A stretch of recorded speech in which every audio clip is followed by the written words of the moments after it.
que houve eleição no Parlamento Europeu nesse domingo.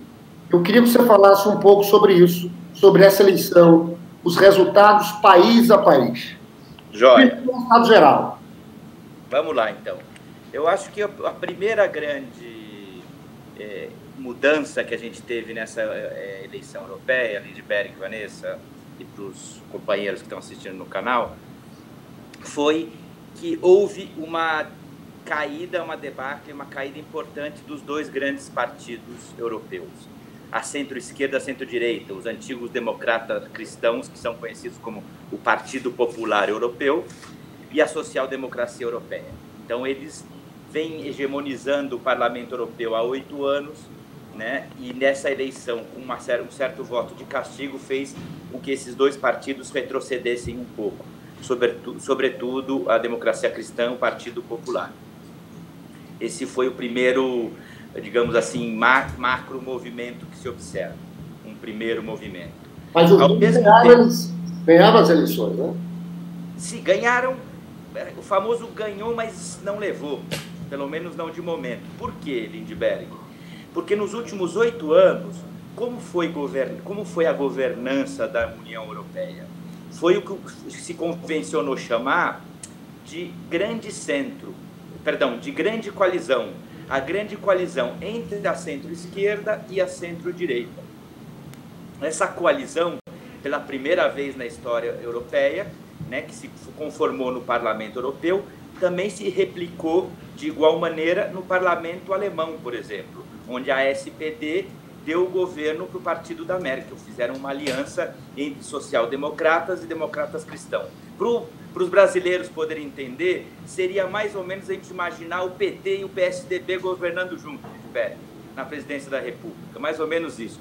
No caso, como o governo, os partidos da centro-direita eram um pouco maior, era imaginar um governo do PSDB apoiado pelo PT. Você topava um desses, Lindbergh?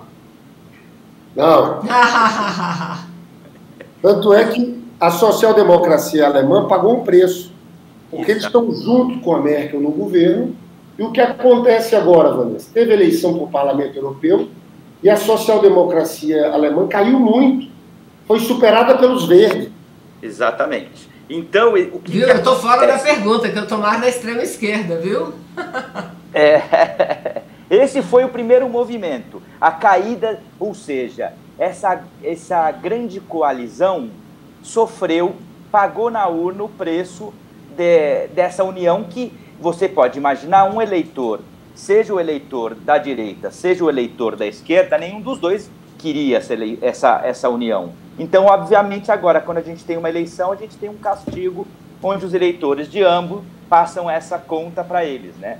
Então, foram os dois perdedores em termos relativos, embora sejam ainda as duas maiores bancadas no Parlamento Europeu, ambos caíram. Quem sobe? Quem aparece? Você dizer o seguinte: quem ganhou a eleição, na verdade, foi o Partido Popular Europeu, que é a direita. Isso. Seguido logo depois pela social-democracia. Em todas as votações na história, o Partido Popular sempre ganha a eleição do Parlamento Europeu. Essa ganhou, não é, Beto? Mas caiu a diferença um pouco. Isso, por quê? Então, assim, esse primeiro movimento, a primeira força no Parlamento Europeu continua sendo como vem sendo nos últimos 10 anos, né, porque as eleições ao Parlamento são a cada 5 anos, a primeira força continua sendo o Partido Popular Europeu, ou seja, a democracia cristã de direita. A segunda força continua sendo os sociais-democratas europeus, mas ambos menores do que estavam até agora em tamanho. Quem sobe nessas eleições? Primeiro, tem dois partidos que têm uma subida muito expressiva. O terceiro colocado, que é, digamos assim, a centro-direita liberal, para a gente poder entender em termos comparativos no Brasil o que seria, é o nosso correlativo ao que seria o Partido Novo. Ou seja, o que se diz de liberal na economia e, conforme o país, mais ou menos liberal nos costumes. Isso seria alguns países mais conservadores e alguns países mais liberal também nos costumes. Esse partido, Partido Liberal Europeu, é a terceira força. A quarta força que foi uma surpresa, é o Partido Verde. Eu acho que também o Partido Verde está respondendo a dois grandes fatores. Uma falta de capacidade, tanto da social-democracia como da esquerda europeia, de apresentar uma proposta sedutora para os eleitores progressistas. Então, o Partido Verde cresce também por conta dessa falta de atratividade das propostas da centro-esquerda e da esquerda, por um lado, e, por outro lado, porque o tema ambiental, efetivamente, é uma agenda fundamental na Europa hoje. Para a gente ter uma ideia, a discussão aqui, como você estavam comentando antes de eu chegar, não só existe uma pressão para reestatizar empresas, para pensar o meio ambiente, mas, assim, na Alemanha, a gente vê casos de renaturalização de rios, ou seja, a gente imaginar os rios que tinham sido canalizados, como no Brasil afora, a gente vê na cidade de São Paulo, Rio Tietê, Rio Pinheiros, o Rio Tamanduateí debaixo da terra. Esses rios, em várias cidades alemãs começam a ser renaturalizados, ou seja, se destroem esses dutos por onde eles artificialmente passaram e se tenta fazer com que eles passem pelos caminhos naturais, dos cursos naturais desses rios. É um processo de renaturalização de rios. A Alemanha, assim como outros países europeus, já estão com protocolos de terminar, e a Espanha também avança nesse sentido, Bélgica, Holanda, França, de acabar com as energias baseadas na energia nuclear e no carvão. Então, também trocar a matriz energética por matrizes energéticas limpas. A União Europeia também pôs como meta acabar com os veículos a gasolina e diesel e tentar até 2050 chegar em veículos só elétricos.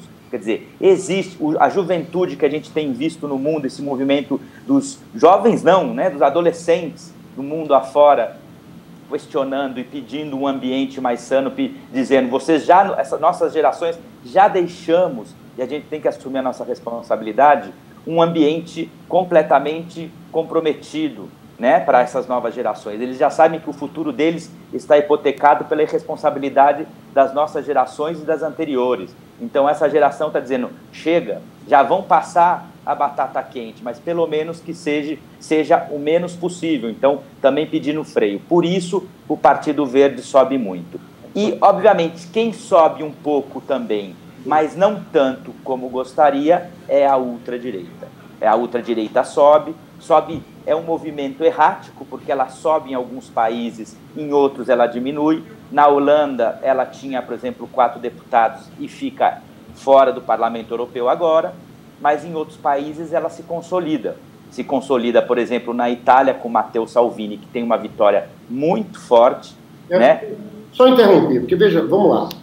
Tudo bem que a extrema-direita não conseguiu passar dos 30%, mas eles tiveram vitórias em países importantes. Olha só, Vanessa. O Marine Le Pen, na França, nós estamos falando da França, ganhou na Inglaterra com Farage. Estou falando de França e Inglaterra. A Itália, o Salvini que você estava falando. Na Polônia também ganhou. Na Polônia, na Polônia não ganhou, Lindbergh. Polônia arrasou. Na Polônia, a ultradireita teve quase 50% dos votos numa eleição legislativa de um turno só. Nós estamos falando que quase atingiu a maioria absoluta. E a segunda força na Polônia é o partido de direita polonês, que também Bolsonaro fez um movimento parecido no Brasil com o que seria o do Dória. Então a direita tradicional também está radicalizada. Quer dizer, a gente poderia dizer que quem ganhou foi a extrema-direita, e o segundo lugar é a direita extremada, ou seja, uma direita que tenta copiar a extrema-direita para tentar recuperar posições. Esses são os dois principais partidos na Polônia, que tem quase 70% dos votos, um cenário dramático. Né? Então, assim, a gente tem que estar bem atento, porque é um novo modelo de hegemonia cultural, político-cultural, de direita e extrema-direita. A situação da Polônia é muito grave. Uma atenção, porque a extrema-direita teve algo em torno de 23% dos votos, e o Macron, que é o candidato do centro neoliberal, algo em torno de 20% dos votos. No caso da França, me impressionou muito que o Partido Socialista teve algo em torno de 7% dos votos, e a Frente Insubmissa de Mélenchon também algo em torno de 7% dos votos. Exatamente. ainda fica uma votação pequena no caso da França. A gente teve... É importante para as pessoas entenderem que a eleição ao Parlamento Europeu costuma ser sempre uma eleição atípica na Europa. Como as pessoas não sentem os reflexos da eleição europeia no seu dia a dia, embora seja das eleições mais importantes, porque 70% das leis que os países têm que impor aos seus cidadãos vem a partir de normativas que são obrigatórias aos países que saem do Parlamento Europeu. Mas como esse parlamento está muito distante do dia a dia das pessoas, as eleições ao Parlamento Europeu costumam ter duas grandes características. Primeira, uma baixa participação, e segundo, costuma ser utilizado como um voto de protesto. Então, por exemplo, no Reino Unido aconteceu uma situação absolutamente atípica. Como o Reino Unido está nesse impasse do Brexit, desde o dia que foi aprovado a desconexão do Reino Unido da União Europeia, o Reino Unido continua numa situação de impasse, onde a própria Theresa May anunciou agora no dia 7, semana passada, que 7 de junho ela entrega o governo. Quer dizer, o Reino Unido está há meses tentando arranjar uma solução, era para ter saído em março da União Europeia, já conseguiu ganhar um prazo, e a situação é tão absurda que como eles não terminam de sair, nessas eleições eles foram obrigados a apresentar candidaturas. Então, o que aconteceu? Quem ganha as eleições no Reino Unido é o Nick Farage, que é do partido de ultradireita, que tem como grande bandeira, ele é diferente do Salvini, da Le Pen, né, que podem se aproximar muito mais às ultradireitas que estão surgindo no mundo. Ele tem quase que uma única bandeira, né, que é uma bandeira que ele vem martelando há 12 anos, que é a bandeira do Brexit. Né? Foi graças à pressão dele que o David Cameron pôs em referendo a desconexão do Reino Unido da União Europeia. Quer dizer, ele vem sendo um partido de uma agenda só. Como essa eleição europeia acontece no meio de um processo de um Brexit que não termina de acontecer, os votantes do Reino Unido fizeram uma votação em chave de Brexit. Então, a primeira força que ganhou foi a do Nick Farage, que defende explicitamente a saída do Brexit, mas a segunda força, curiosamente, que ganhou as eleições no Reino Unido foram os liberais. Por quê? Porque os liberais são o único partido do Reino Unido que advoga aberta e fortemente pela manutenção, pelo Remain, para que haja um outro plebiscito e um outro referendo e que o Reino Unido possa se manter dentro da União Europeia. Os dois grandes partidos Qual foi o percentual desses dois aí, para a gente ter uma ideia? Para a gente ter uma ideia, Reino Unido, o primeiro partido, eu vou dizer em cadeiras, para a gente ter uma ideia comparada com o anterior. Então, o partido só um minuto que eu vou abrir aqui, Reino Unido, o Nick Farage teve 29 cadeiras no parlamento, de 73 que o Reino Unido tinha à disposição. E, em segundo lugar, ficaram os liberais, que eu comentava, que são a favor de que o Reino Unido permaneça na União Europeia, com 16 cadeiras, 29, 16. Em terceiro lugar ficou o Partido Verde, que também no Reino Unido, porque o Partido Verde teve uma votação muito importante, como o Lindbergh comentou, na Alemanha. Mas teve na França, teve no Reino Unido, teve na Holanda. Quantos verdes fizeram no Reino Unido? 11 cadeiras, que é o mesmo número do Partido Trabalhista Britânico. Caramba! Do Jeremy Corbyn, só 13. Terceiro lugar? 11, quarto lugar. Mas então, lá, a maior parte dos votos foram para aqueles que defendem a manutenção do Reino Unido na União Europeia, não? Então, veja bem, não, porque o que acontece? Tem dois partidos que... Essa questão é uma questão muito polêmica no Reino Unido. Então, existem apenas dois partidos que explicitamente têm uma posição respeito ao Brexit. O Nick Farage, que não tem matizes e diz, temos que sair. E, por outro lado, os liberais que dizem, não há espaço para matizes, nós temos que nos manter dentro da União Europeia. Os dois grandes partidos tradicionais, tanto os trabalhistas como os Tories, o Partido Conservador Britânico, eles têm uma posição ambígua.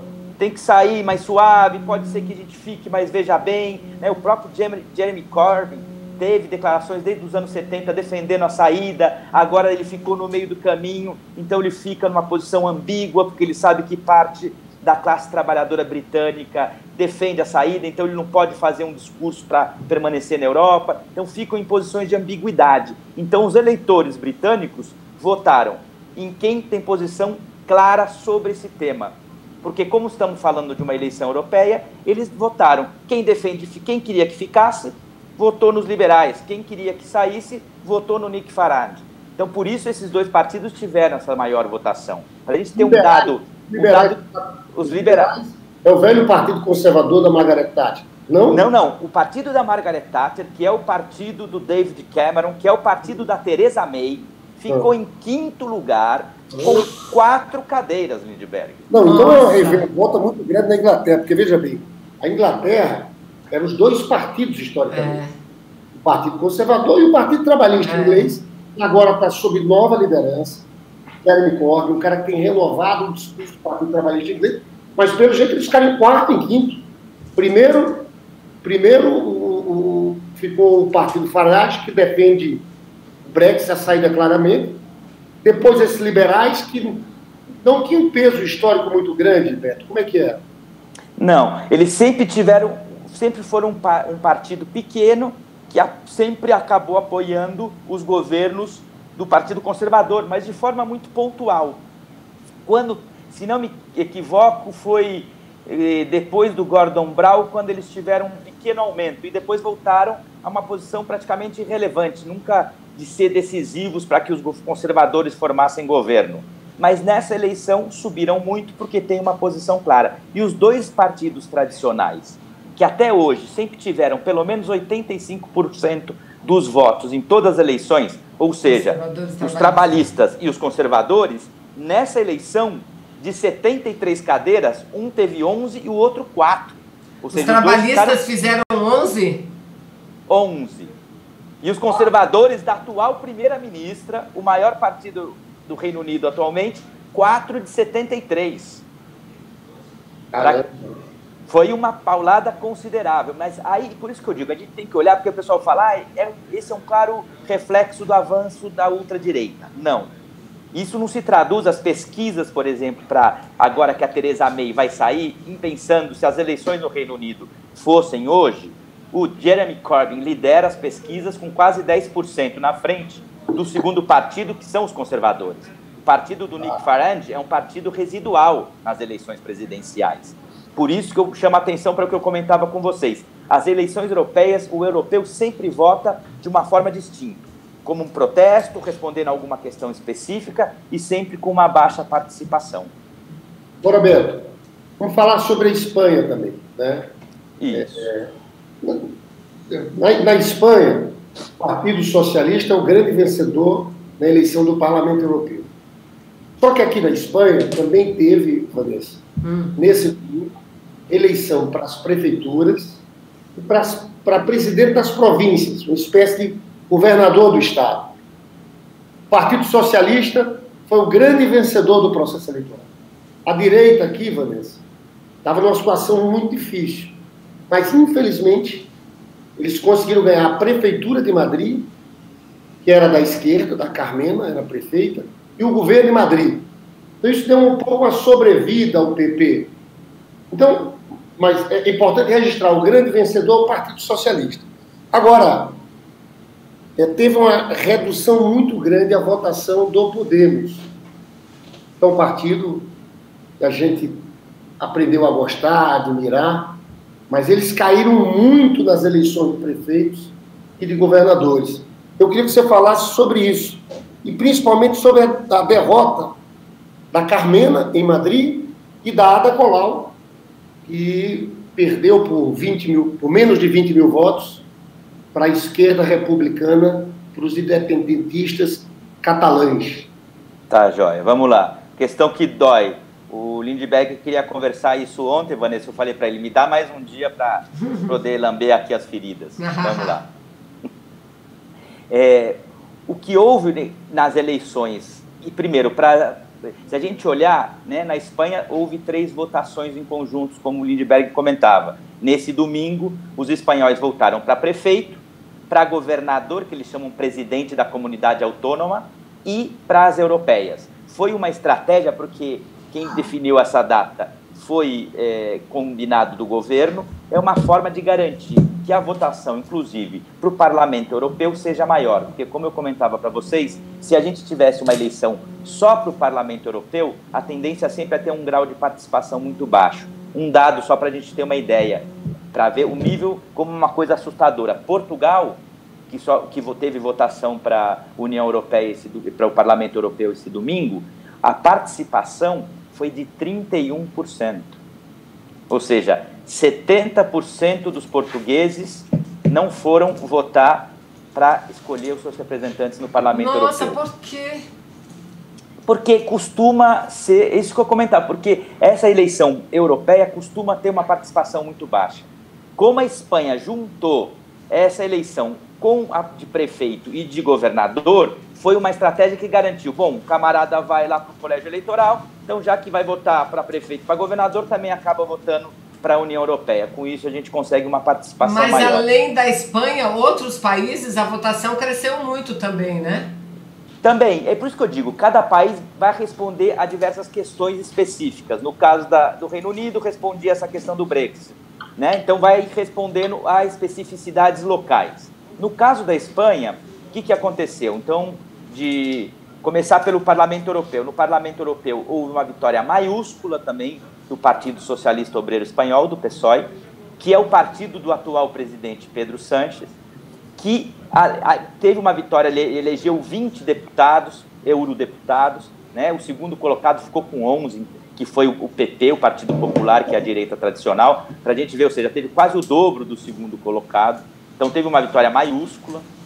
Essa vitória, inclusive, que eu acho que é o mais interessante em termos europeus, cacifou o Pedro Sánchez, porque o Pedro Sánchez saiu, graças a essa vitória, Lindbergh, Vanessa, como o Partido Socialista, Social-Democrata Europeu,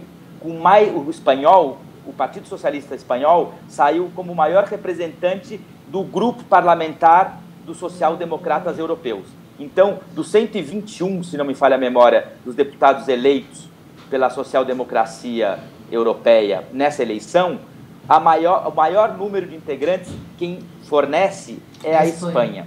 Então, a Espanha assume a cabeça do grupo parlamentar europeu.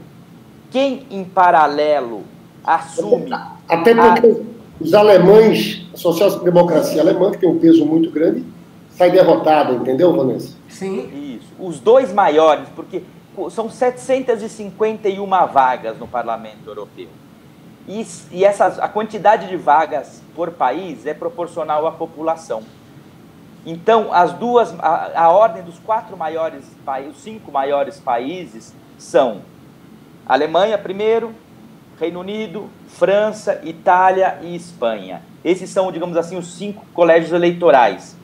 Então, obviamente, se a gente, por um lado, já tem no Reino Unido uma social-democracia e um partido popular absolutamente marginalizados, como eu comentei. Na Alemanha, o partido da Angela Merkel ganha, mas perde muitos deputados. A social-democracia alemã é quase que varrida do Parlamento Europeu. Teve uma derrota muito forte. Para a gente ter uma ideia, eles tinham 27 deputados e ficaram com 16. É o pior resultado da social-democracia alemã no Parlamento Europeu de toda a sua história. Então, também é um resultado muito ruim. Além disso, na França, que seria o terceiro colégio eleitoral, Alemanha, França e Reino Unido, na França, a social-democracia também teve um resultado muito ruim. Então, obviamente, na Itália, tiveram um resultado razoável, por isso que na Espanha, onde a social-democracia teve um excelente resultado, conseguiu ser o maior fornecedor de deputados ao grupo parlamentar social-democrata. Por isso, eles são o maior grupo. Isso dá ao Pedro Sánchez uma posição de comando nessas articulações. Dentro dos liberais europeus, o grupo parlamentar europeu mais forte é o do Emmanuel Macron, na França, com 21 deputados. Ainda. Por isso e não por um acaso, ontem à noite nós tivemos um jantar em Paris de Emmanuel Macron com Pedro Sánchez, precedido de uma animada conversa de Macron, Sánchez e os primeiros ministros de Bélgica, Portugal e Holanda. Por que esses países? Eu acho que aqui é o grande... Depois eu vou voltar para a avaliação espanhola, mas eu acho que esse é o grande reflexo do primeiro dado que passa na Espanha, em termos europeus, que eu acho que é o dado mais importante que sai dessas eleições europeias. Está iniciando-se uma grande articulação entre os sociais-democratas e os liberais europeus.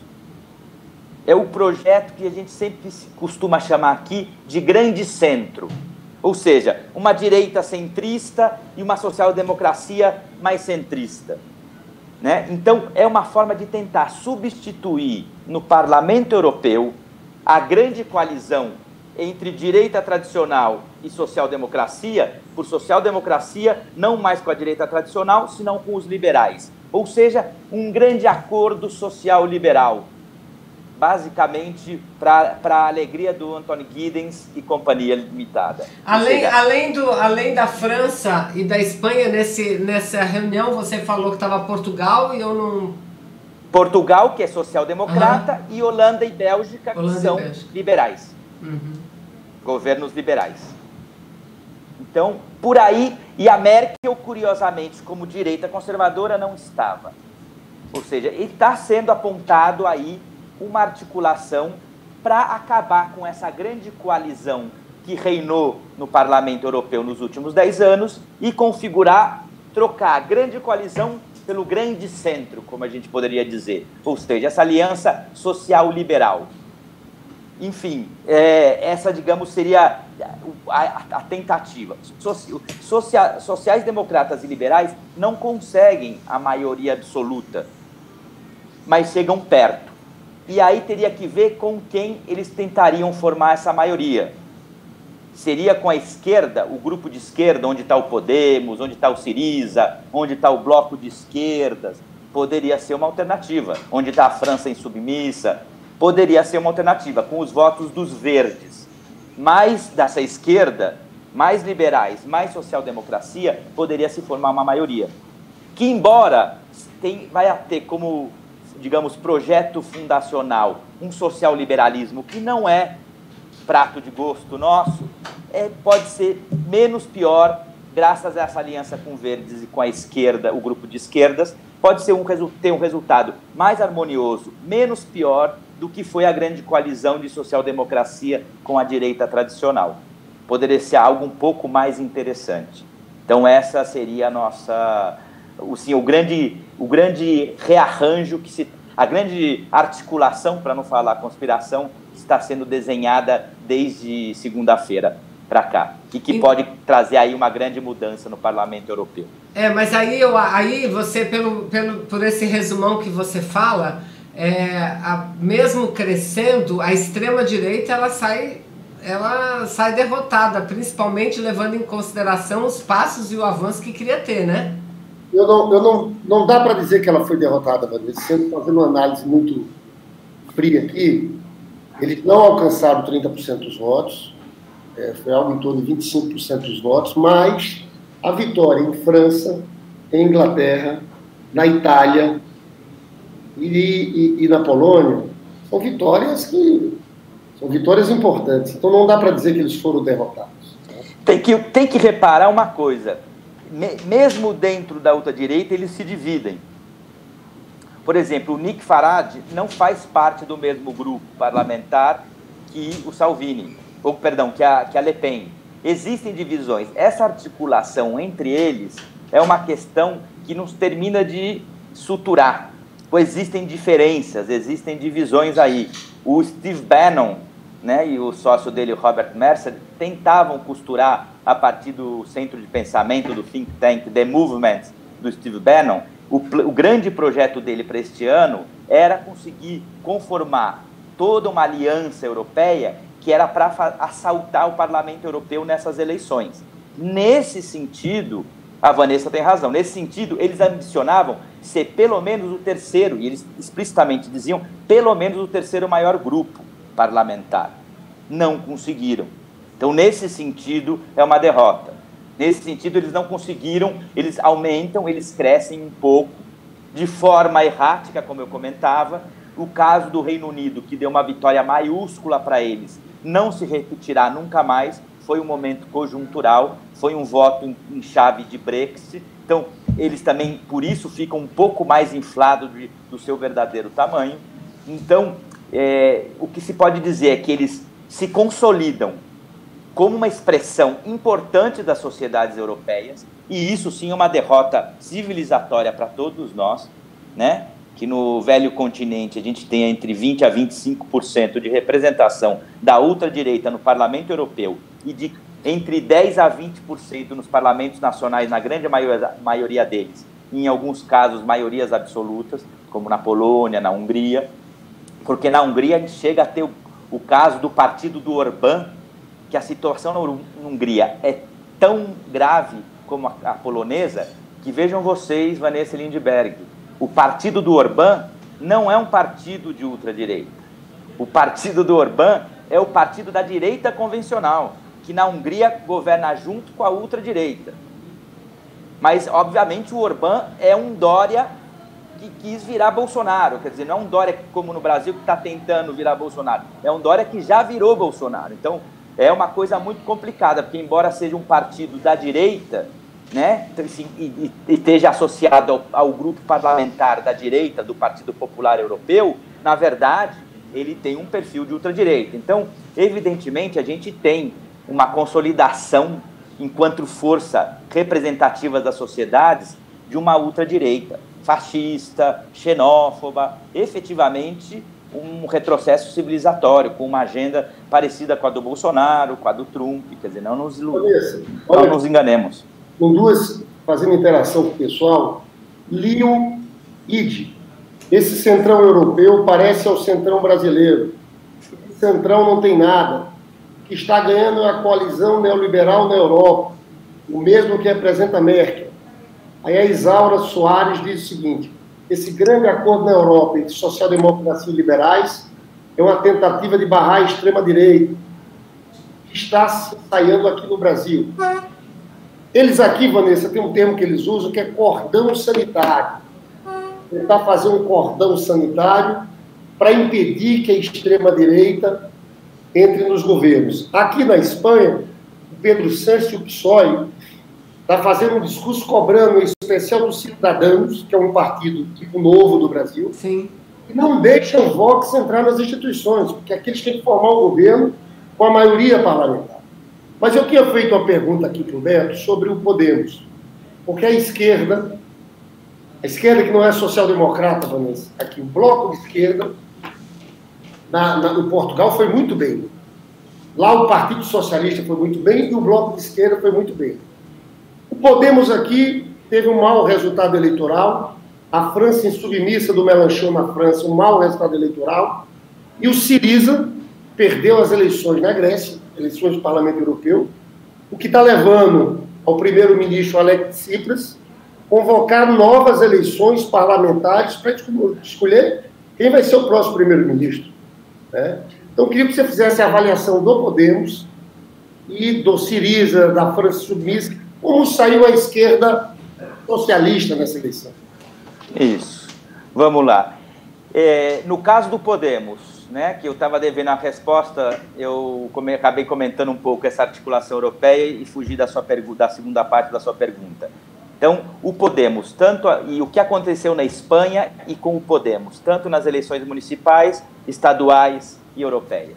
Então, o Podemos, a nível municipal, teve o espaço, que a gente diria, que se chama aqui o espaço da mudança, el espacio del cambio, que articula o Podemos e outras forças sociais, tinham as prefeituras da mudança, os ayuntamientos del cambio, onde as figuras mais expressivas eram a Manuela Carmena, prefeita de Madrid, e a Ada Colau, prefeita de Barcelona, além de outros prefeitos importantes, né, em 3 de 4 capitais de província na Galícia, Zaragoza, Cádiz, na Andalucia. Pois bem, dessas prefeituras todas, de capitais de província. A única que conseguiu revalidar a sua vitória, inclusive aumentando, foi Cádiz. Foi o prefeito de Cádiz do Podemos.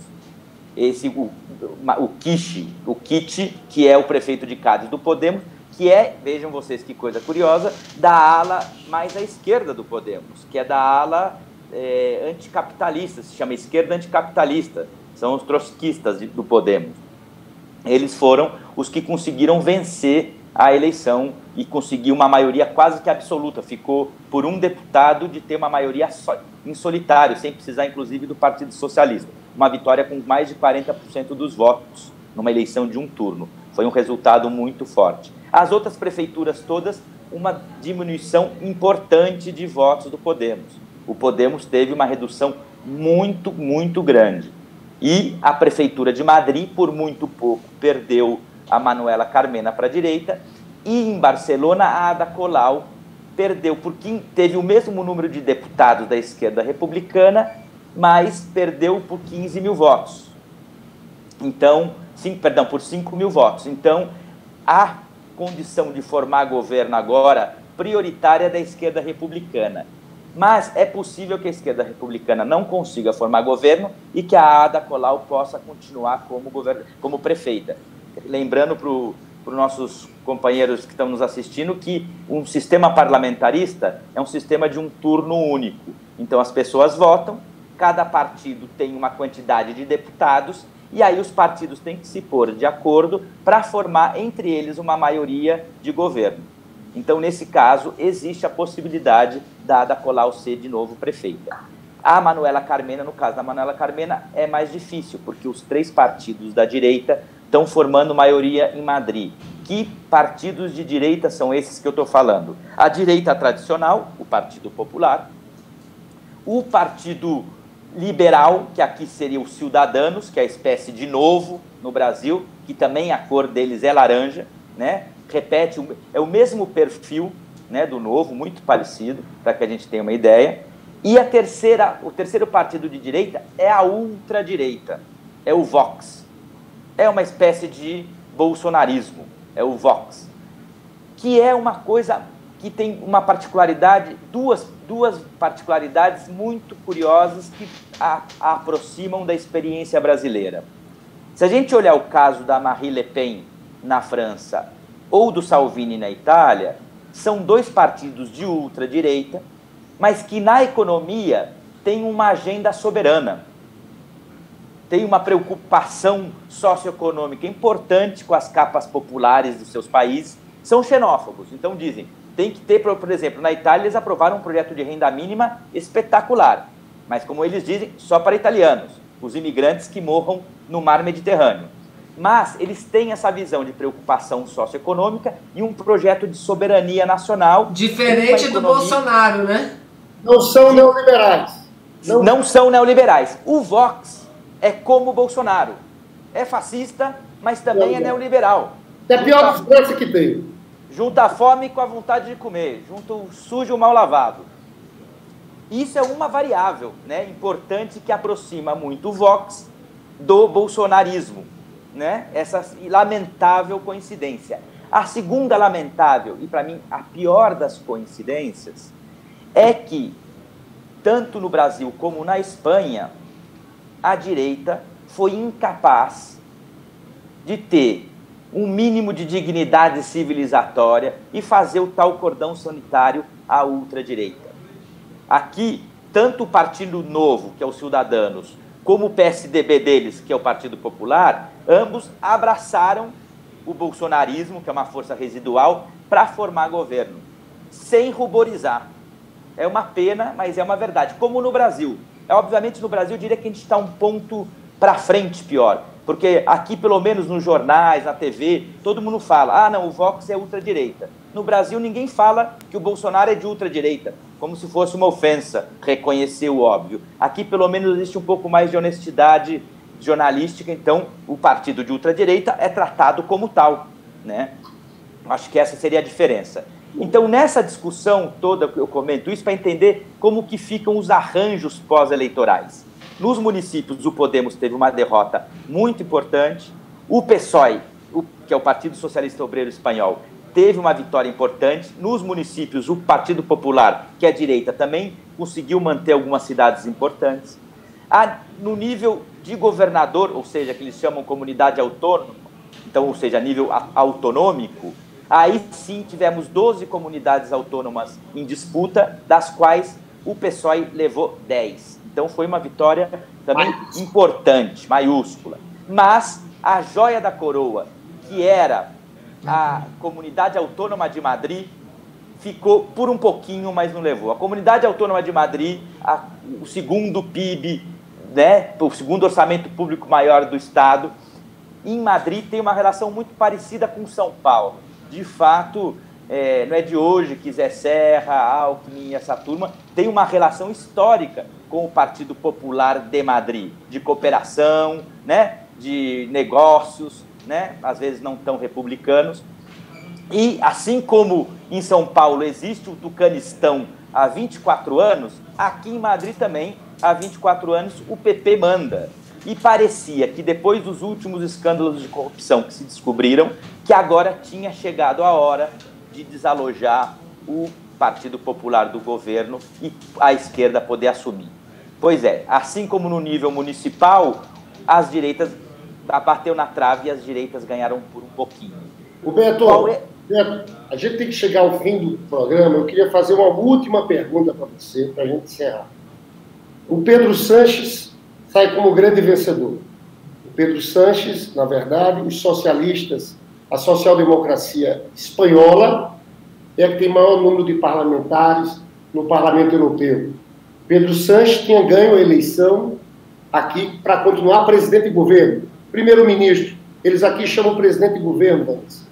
E ele estava montando o governo, tudo indicava, e com o Podemos.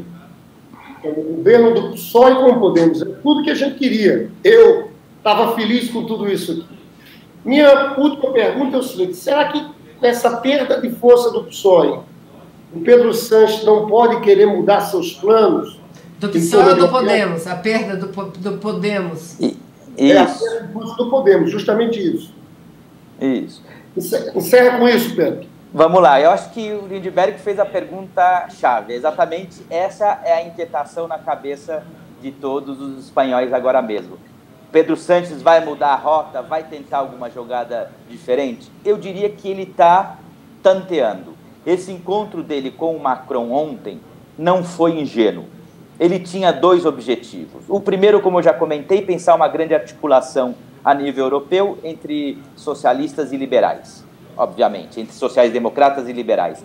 Mas, pensando na sua realidade doméstica, o Pedro Sánchez, com isso, o que ele está querendo do Macron? Ele quer que o Macron ponha a coleira no Albert Rivera, que é o líder dos liberais, dos Ciudadanos na Espanha. Por quê? Porque os Ciudadanos aqui na Espanha, já junto com o Partido Popular e o Vox, montaram um governo alternativo na Andaluzia em dezembro. Na Andaluzia, em dezembro, eles montaram uma aliança. Essa aliança, com os resultados de ontem, poderia se repetir, por exemplo, na prefeitura e no governo do estado de Madrid. Qual foi a jogada do Pedro Sánchez no domingo à noite, analisando os resultados eleitorais? Ele falou: olha, os Ciudadanos vêm falando que tem que fazer um cordão sanitário com o PSOE. Será que não está na hora, conosco que tem que ser o cordão sanitário, nós que ganhamos todas as eleições e somos a opção preferida dos espanhóis, será que os liberais não têm que pensar um pouquinho? Será que os cidadãos não têm que observar? Não, sem citar os cidadãos, né? Será que alguns que são os que que diziam que iam pôr um cordão sanitário nele, será que os que dizem que vão pôr um cordão sanitário no Podemos não teriam que refletir e pôr um cordão sanitário aonde se deve, que é na ultradireita, e não permitir que a ultradireita entre nos governos? E nesse sentido ele tem absolutamente razão. Evidentemente seria muito triste, porque na Andaluzia, para formar o governo, o Vox não pediu entrar. Ele apoiou o PP e os Ciudadanos e não entrou, porque ele estava esperando essas eleições. Mas agora ele já falou que para o PP e para os Ciudadanos entrarem no governo, ele vai querer entrar junto. E se não, pelo menos ele vai querer participar das negociações. Ou seja, os Ciudadanos vai ter que sentar na mesa para negociar com eles. E isso está gerando um constrangimento entre o grupo liberal europeu tremendo. Macron e companhia disseram, não, não, não. Porque, claro, para o Macron é como se ele estivesse sentando na mesa para conversar com a Le Pen. Ou seja, uma coisa inadmissível. Então ele não quer que o aliado dele na Espanha sente a formar governo com a Le Pen espanhola, que no caso é o Vox, do Abascal, que é o nome do líder. Então, sabendo dessa dificuldade, o Sánchez, obviamente, teve com o Macron conversando, porque ele quer que o Macron ajude a pressionar os cidadãos a não pactar governos com o Vox. Nesse caso, o que nós poderíamos estar falando? Que o Pedro Sánchez está abrindo um segundo espaço de articulação. Está tentando abrir um espaço entre cidadãos, que seriam os liberais, e Partido Socialista, por um lado, e por outro mantém as negociações com o Podemos. Qual é a sensação? Que o Pedro Sánchez quer manter esses dois espaços de diálogo e pressão em paralelo, para seja qual for os desenhos finais que se cheguem para conformar o governo da Espanha, as prefeituras e os governos, em todos os casos, tanto os cidadãos como o Podemos abaixem o seu preço para entrar nesses governos com o PSOE. Então, quer dizer, é uma jogada tática do PSOE, que ganhou as eleições, e aproveitando essa posição de força, tentar jogar um contra o outro para que ambos baixem o preço, para ele conseguir o arranjo melhor possível, o preço mais barato para ter os votos, seja dos cidadãos, seja do Podemos. Um Podemos que, Lindbergh, fechando a sua pergunta anterior, vou ser honesto, sai muito enfraquecido. Depois, o Podemos, se eu pudesse definir numa frase, o Podemos fez parecer extremamente fácil o difícil há 3 anos atrás, há 4, 5 anos atrás, e agora conseguiu fazer tremendamente difícil o fácil. Ou seja, o que parecia impossível é entrar em cena e ter 20% dos votos e eleger 70 deputados de 350, sem dinheiro e saindo do nada. E uma vez que se consolida e é o partido mais honesto, que cobra menos salários, que mais trabalha, que mais projetos de lei apresenta, que a população reconhece como o partido que mais defende os seus interesses, apesar de tudo isso, entrou em dinâmicas de luta política interna, em briguinhas infantis, parecendo um centro acadêmico de universidade, com briguinhas por Twitter e fazendo fissuras e divisões dentro do partido, que expôs o partido numa situação onde o eleitor falou, opa, por mais que eles tenham bons resultados, se eles brigam assim dentro de casa, eles vão fazer o mesmo no governo, e com isso Podemos perder a credibilidade. Caiu muitos votos. Eu acho que a própria eleição do Pablo, agora, quando teve 14% dos votos, ele havia tido 20% há 3 anos atrás. Agora, em 2016, agora ele teve 14%. As pesquisas diziam que ia ter menos, que podia ter menos de 10%. Ele conseguiu recuperar, porque ele fez uma campanha, fazendo uma autocrítica profunda, se desculpando com a sociedade e dizendo, acabou essa fase. A gente deu um espetáculo lamentável, embora a gente continue mostrando que a gente não renuncia aos nossos princípios, que a gente trabalha em consequência, a gente defende os interesses das pessoas, do povo melhor que ninguém, a gente deu um espetáculo vergonhoso de briguinhas infantis. E isso não pode acontecer mais. Se desculpou com a sociedade. Isso permitiu que ele começasse uma leve recuperação. Que no nível das prefeituras e do governo do Estado, sem Pablo Iglesias, embora essa autocrítica tenha sido feita, o partido saiu dividido. Na Prefeitura de Madrid, o que foi o Podemos no seu momento, teve 2 candidaturas para o governo de Madrid, por exemplo. Para a Prefeitura também. Quer dizer, o espaço da esquerda saiu dividido, fraturado. E o povo não perdoou.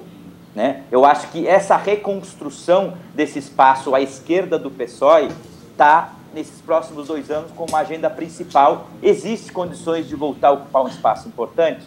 Sem dúvida, mas para isso precisa mostrar para o povo que amadureceu, que aprendeu com seus erros, que não vai voltar a repetir. Roberto, eu quero te agradecer muito, viu, Vanessa? Uma lição para nós, viu? Hein? Uma lição para nós. Claro, aqui teve muita divisão interna, mas eu quero testemunhar aqui da importância da liderança de uma figura como o Pablo Iglesias, desses partidos aqui que trabalham muito em conjunto na Europa, o Bloco de Esquerda, Juana Mortágua, o pessoal que teve aí à frente, o pessoal da França Insoumise, preocupação com a questão da Grécia, agora dessa nova eleição, que é importante o Syriza se manter no poder. Eu só queria para encerrar, Vanessa, agradecendo muito ao Beto Vasques. Beto, foi uma bela análise. A gente vai cortar isso aqui, distribuir no Brasil, porque... E estão pedindo, Lindbergh, estão pedindo muito isso. Que façam uma edição e coloquem. A gente vai fazer essa edição e colocar. E eu queria, Vanessa, dizer uma coisa para você. O papel da imprensa, a diferença com o Brasil. A gente se acostumou com a cobertura que eles fazem no Brasil, mas aqui, sabe como é que é aqui, Vanessa? Eles botam todo mundo na mesa. Bota o pessoal da Catalunha que quer independência, bota o Podemos, bota o PSOE, bota o PP, bota o Vox, todo mundo na mesa. Não, aqui eles ditam até a pauta, né? Não, aqui, para ver o seguinte, aqui, ó, aqui é um bloqueio. Há quanto tempo um parlamentar do PCdoB, do PT, não é entrevistado por uma TV dessa? Não existe. Não, o que aconteceu, eu não sei se o Beto ouviu, o que aconteceu, o que a imprensa fez com o ato desse do Bolsonaro de domingo, que foi um ato antidemocrático contra o Supremo, contra o Congresso. Eles agora venderam outra coisa, é o ato a favor da reforma da Previdência. E todos na mesma língua, né, Lindbergh? Isso, eu acompanhei e eu acho que o Lindbergh tocou num ponto, se me permite um exemplo, Lindbergh, que eu sempre conto. Aqui um dos canais de televisão é o canal da Opus Dei. Veja só, Vanessa, Opus Dei. Pois o programa de debate político da Opus Dei sempre tem pelo menos um representante de esquerda. Aí, ó. E no Brasil, você pega uma TV a cabo, que seria um programa a princípio mais sofisticado, como a Globo News, e tem programas onde tem 8 jornalistas e os 8 pensam igual. Né? Quer dizer, você vê o atraso do jornalismo brasileiro. É verdade. Valeu, pessoal. Beto Vasques, muito obrigado. Obrigada, Beto. Lindbergh, eu que agradeço. Pedi aí para que se inscrevam no canal à esquerda, canal do YouTube. Obrigada, gente. Valeu. Obrigada, John.